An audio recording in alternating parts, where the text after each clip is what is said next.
So now that we talked about rage baiting, let's talk about reactive abuse. So the term reactive abuse is often misunderstood.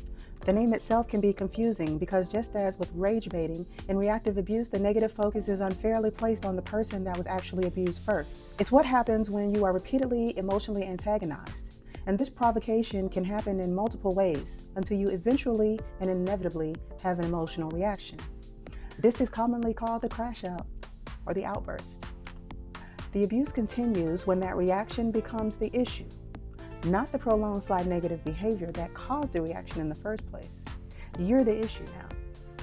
For instance, your friend repeatedly provokes you by blatantly lying about a particular situation and then has the audacity to double down on the lie by adding nasty, out of line, and unwarranted jabs. For a while, you just listen, remain balanced, you suck it up, and you try to stay calm.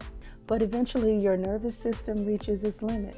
Shut down, you walk away, or even worse, you become irate and say or do something that is out of character. And then suddenly that manipulative person says, see, you're the problem. You're unstable. You're drama. You're too emotional. You're abusive. And this tactic works even better when there's an audience.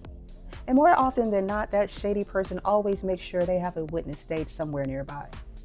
So now, after the orchestrated meltdown, the original pattern of provocation is no longer the issue, and it disappears from the conversation entirely. Reactive abuse is so psychologically damaging because you're demonized for your emotional response, and you even feel bad for losing control. And essentially, you begin to internalize shame for your reactions. Meanwhile, the prolonged emotional pressure that pushed your nervous system over the edge and into survival mode is totally disregarded.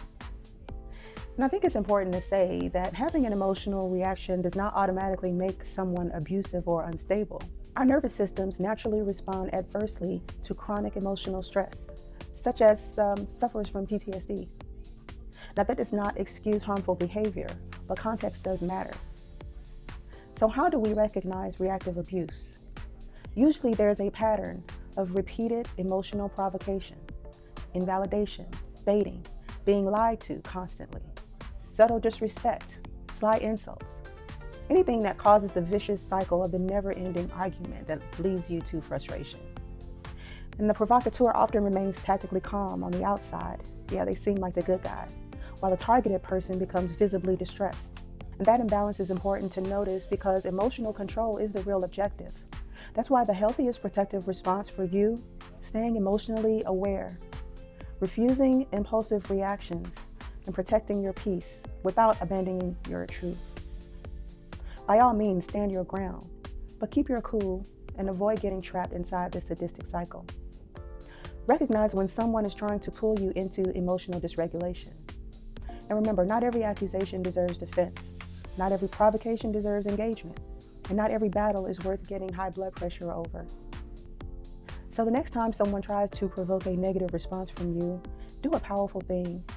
Pause, recognize the pattern, create distance, and refuse to emotionally perform inside that weirdo's manipulative theater.